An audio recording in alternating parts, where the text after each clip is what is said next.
Welcome to the Living Well Church podcast, and thanks for tuning in today. Our mission as a church is to help people find faith in Jesus and a life of purpose and hope. You're about to watch a message that will challenge you, inspire you, encourage you, and most of all, point you to Jesus and the life of purpose and hope He has planned for you. So lean in and enjoy, and let God speak into your life. Okay, so this morning I'm meant to be speaking on kind of living well, attitude towards finances. And I am going to be talking about attitude towards finances. However, the Lord has been doing so much throughout this week that I kind of got home after spending a day on Friday with the leaders, and then yesterday again with a wider group of leaders in the church. And last night I really felt God say, I need to take a different kind of focus and a different direction with the preach this morning and really speak into what the Lord is doing at this time in our church. So there will be kind of attitude towards money woven in with that. But I need to just talk to you personally and from the heart this morning about a bit of testimony as well about what's happening in my life at this current moment. So I'm going to tell you what's happened with me kind of since January, and I think it's funny how God works, isn't it? So coincidentally, kind of reflecting what also might be happening in the church at this time as well. So back in January, Johnny and I, he's my husband, for those of you that have never met me before. Hello, it's nice to see you. And Johnny is my husband. We knew this year we would always move. Okay, we just knew that. We knew that we would like to have a bigger family. We knew we've got a huge dog. We've got a child. The dog is bigger than the child. And the house that we live in now, we knew we needed a bit more space. We knew we wanted some sort of increase. So we knew this year we would always move. Okay, that was on the cards for us. We thought we would move and put the house on the market around this time because our house looks nice in the summer, being honest with you. However, back in January, there was a house that came on the market that my mum messaged me about, Johnny and I saw, and I can't describe what happened, but I just had that sense of, I really like that house. Yeah, and just a little bit of context, when we bought our first house, the one we were currently in, we looked at over 30 properties. So Johnny and I are very specific. We like to hunt. We like to be detailed. And yet all of a sudden in January, there's this house that goes on the market and we're just like, we really like that house. We go and see it. We like it even more. It's way out of our price range. And so therefore comes with that lots of questions. Should we be looking at a house which is way out of our price range? Should we be wanting a nice house for ourselves? Should we? Should we be putting our money towards something different? And all these questions bubble up and all these questions arise. And you know what? I kind of felt that this story links a little bit to a story in the Bible where God puts dreams, God puts destination, God puts destiny within us. Yeah? God has plans, as Chris has spoken this morning from Jeremiah 29 verse 11, God has plans for us, not to harm us, to give us a hope, to give us a future. God has good in store for us. And yeah, there might be rocky rides along the way. There might be difficult paths to tread. But God plants destiny and dreams within us. And you know, the children of Israel, God spoke to a guy called Moses. It's found in the Old Testament. They were in slavery. They were having a difficult time in Egypt. They were being oppressed. And God comes along to Moses. And in chapter 3, verse 8, he says this. He says, "So I have come down to rescue them for the hand of the Egyptians, to bring them out of that land and into a good and spacious land, a land flowing with milk and honey." Full stop. A land flowing with milk and honey. And let me just unpick that a little bit for you, okay? Because back in those days, there weren't beehives.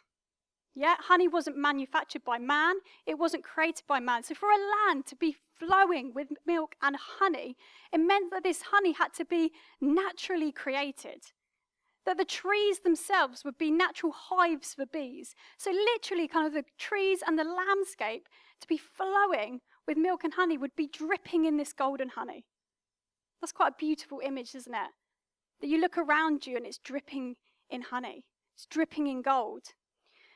The word flowing comes from the Hebrew zuv, I think that's how you pronounce it, and literally means gush, flow, ooze. Like there's this extravagance, there's this sense of excess associated with it. So he is saying he has got this great promised land, dripping in honey, oozing with milk for his people. That's pretty good, isn't it? And I want you to remember that as we'll go on to the next point. That God has said to Moses, I'm giving you that destination and I'm planting that in you. I'm giving you that dream so you know where you are heading, and that is going in you. And you're going to take the Israelites there. Okay? So, God is in the case of putting destination within us. He's got good in store for us. However, in my experience, the children of Israel quickly forgot of God's promise and of God's goodness. And quite a few of you know the story here. And very simply, in chapter 32 of Exodus, it says this.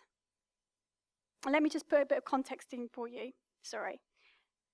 The children of Israel were freed from Egypt, out of slavery. God parted the sea in order to get them out of Egypt. He also sent plagues in order to get them out of Egypt. He did an awful lot for them in order to get them out of Egypt. They finally get out of Egypt. He brings them into a desert place on the route to this land flowing milk and honey.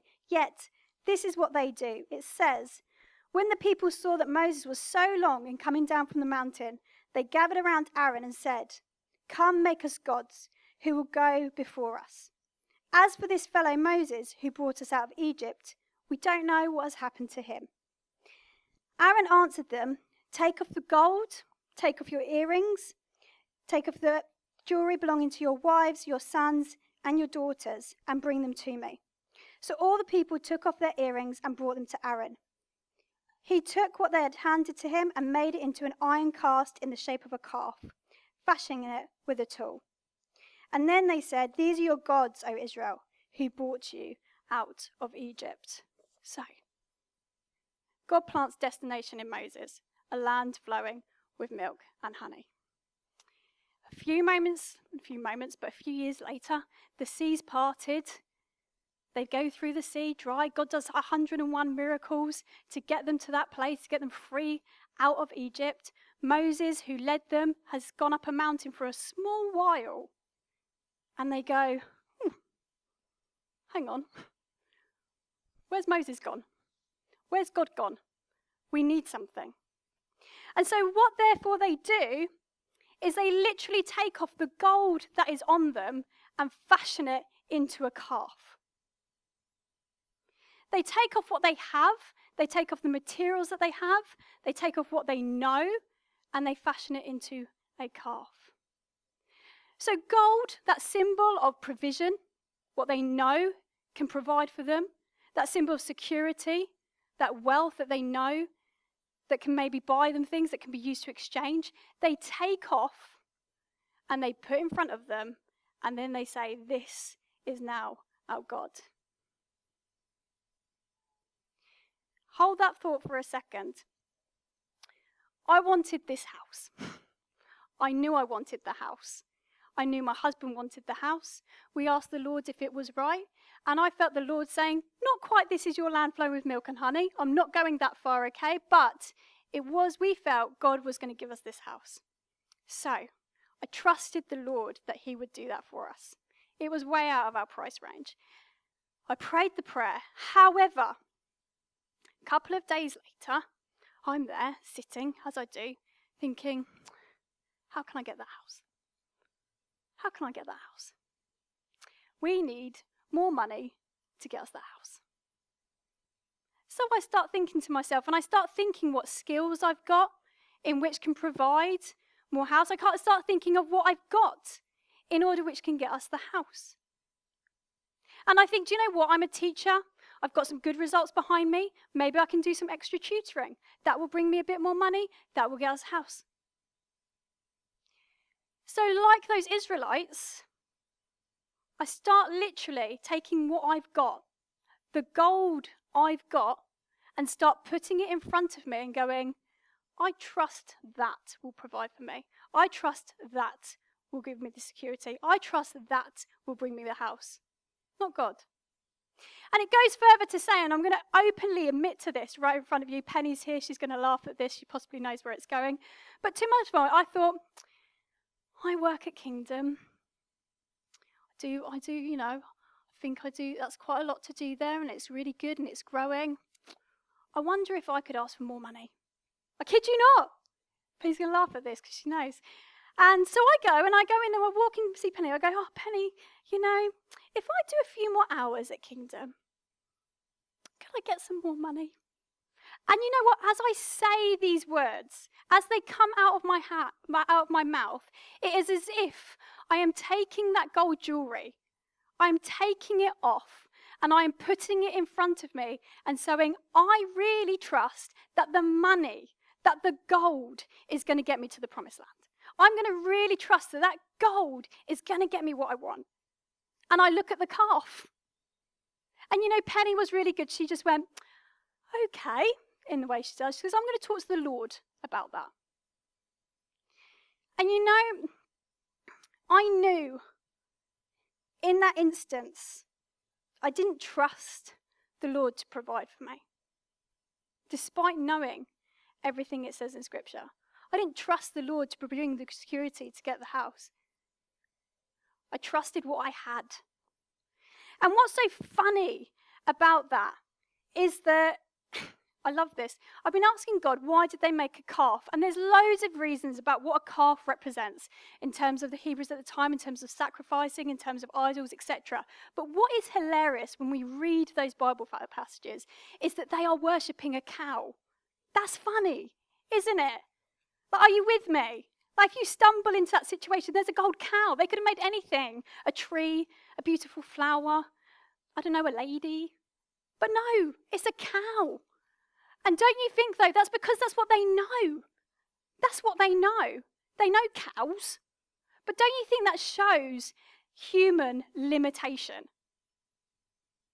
That they made this cow versus God's absolute limitless.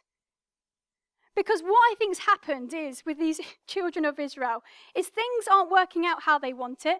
They're not in the land flowing with milk and honey. They're not in this golden land that they know and that they dream. So what they do is they use everything that they have got to bring it right there. To have the cow, this golden land, this place which is okay, where they feel secure, where they feel God's providing, where they think, I can literally see gold around me. They bring it to them. And then they stand there and they worship it. And with that house, I tried to do exactly the same. Where I was like, that's where I want to go. I'm not getting there, so I'm going to just fashion everything myself to get there. And don't we do that? Don't we do that? That maybe God has put in you destiny. Maybe God's put in you destination. Maybe God's put in you dream. And you want to get there. You so desperately want to get there. But trusting in God to get there is hard. Because sometimes you can't see him. Sometimes you're impatient. Sometimes you can't work out the road. You can't see the steps. Sometimes it's lonely. Sometimes it's isolated. And sometimes you've just got to hope in the Lord. When it's so much easier to lean on your own understanding. It's so much easier to trust in what the world trusts is and just to bit by bit build yourself a cow. Don't we do that? But you know what's sad about that is we're so limited like that. We're so limited. Because the truth is with these children of Israel is they were still in the desert just with a giant gold cow. And I sat in the flat last night and a bit more background about the move. This is God's testimony, okay? This is God's goodness and graciousness upon our stupidity. Penny came back to me. I hope Penny doesn't mind me saying her name all the time throughout this, I know. And she said, and even though I knew it was wrong, okay, She said, I think God still wants you to have that money. Number one. Second thing, Johnny had a pay rise at work. But because you need so many amount of months proof on your statement, because his pay rise was maternity leave, it didn't count. So our mortgage was evaluated on his lower pay wage. Number two. We still got the mortgage we needed. We had our first buyer pull out. We had a second buyer offer less. We still secured that house. And miracle after miracle just happened. And do you know what? They even accepted an offer on that house 25 grand less than what they were asking for it. You know, Johnny said when we very first looked at that house, he said, it will be a sheer miracle if we got it. We move into it tomorrow. Yeah? And it's not because of the little bits of gold, the little bits of skill, the little bits of pockets of money I've managed to kind of cream along for myself. It's not because of this calf that I've fashioned and I've trusted. It's just because of God and how good he is. But do you know what? This story increases because last night, our house that we're buying, we're going to do some renovations on it. And so we've moved into a flat. Now, it's the flat that Johnny and I started our marriage in. We're back there. We've got really far. And this flat is small and cozy, but do you know what? I helped to build that flat with my parents, and I actually really like it because I helped to build it. So everything's to my taste. I really love it. It's comfortable. It's clean. And I sat in the flat, and I was like, oh, it's quite nice to be back here. And I quite enjoyed being there. And yet at the same time, that flat is completely unsuitable for our family as it is at this moment. Because I had to try and put Ralph to bed. Now, first problem was, where do I put the cot? Because it doesn't fit anywhere.